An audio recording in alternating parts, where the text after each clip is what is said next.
All right, so here's my drawing, and I have taken a photo of it and saved it to the camera roll. So that's your first step. That's what you should do. All right, once you have it in the camera roll, you open it up and you are going to have a look at it. It looks good. Then I want you to close out of it and go into Adobe Capture. So remember, I think you should have it on your phone.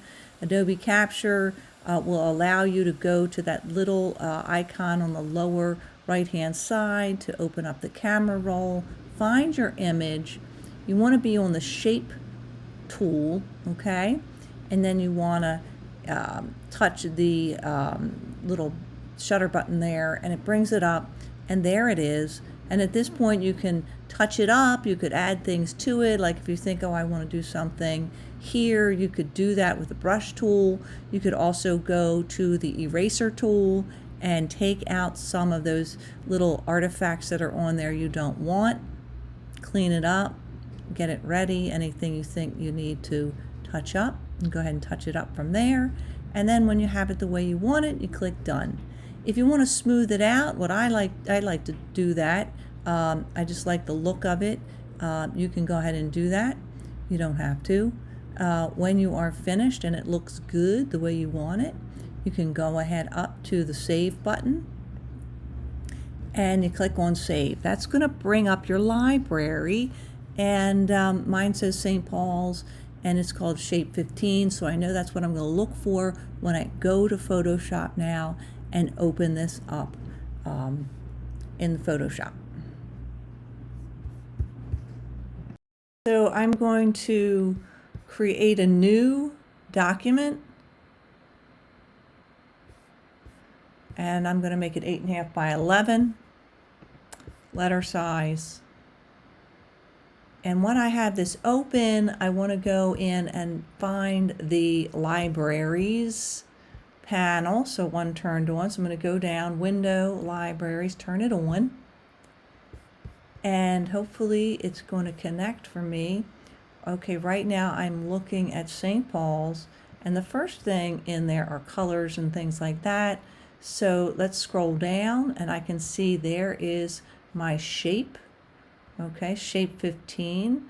So when I click on it, if I double click it, actually I have to drag it onto the page. All right, so I didn't really clean this up very much, but if you're doing this, you probably will clean it up a little bit more than this. So now I have a nice black and white line drawing, and you can see it's a layer down here in the layers panel, shape 15. Maybe I'll just call this template or whatever you think might be appropriate. So at this point, I can use the eraser tool in, I'm going to rasterize it. I could use the eraser tool to clean it up. And I can go in here and start thinking about how I'm going to color this in. All right, so if I have some closed areas, I can use simply the paint bucket.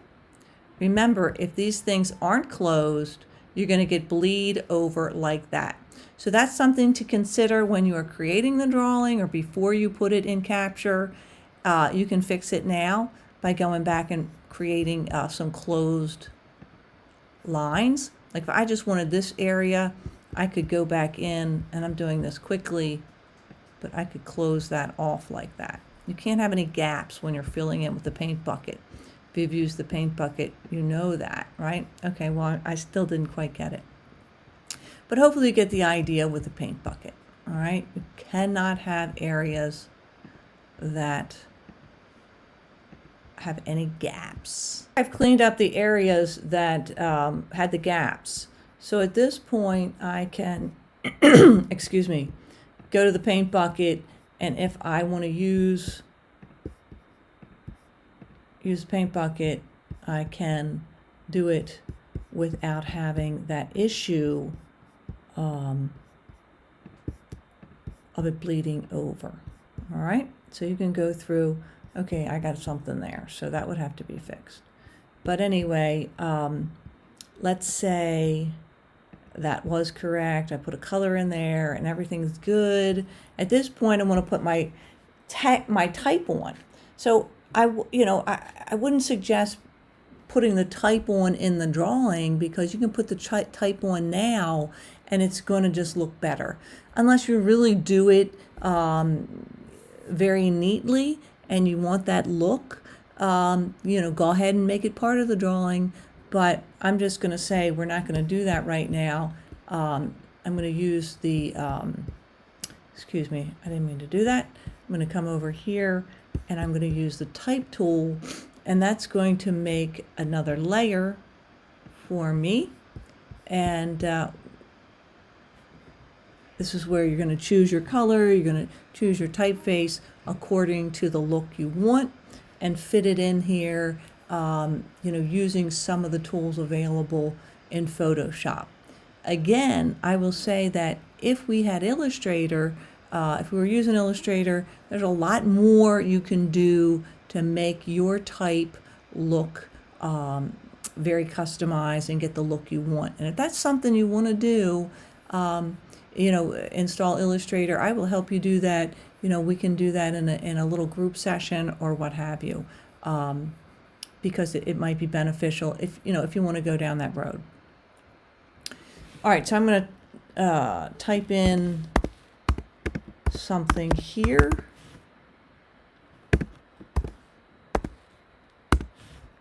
And at this point, if I click the move tool, I can move this around. If I do Command T, I can now turn it to the way I might want it to be. If I want it to be larger, I can just grab one of these sizing handles and I can adjust it. I can also do some things to maybe make it in an arc or something like that by going up to this little tool here, and it says it's like a T with a little arc, and I could use some of these things to get a more customized look to it.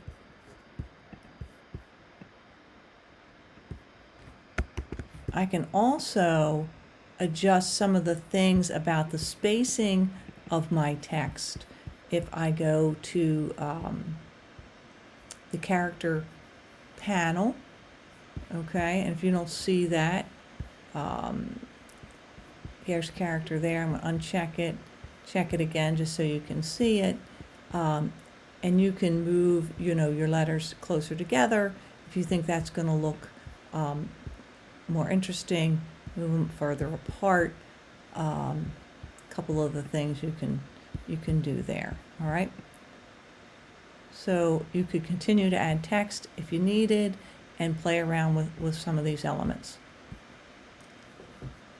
Hopefully that's helpful, and I want your feedback. Let me know your questions, regarding this process.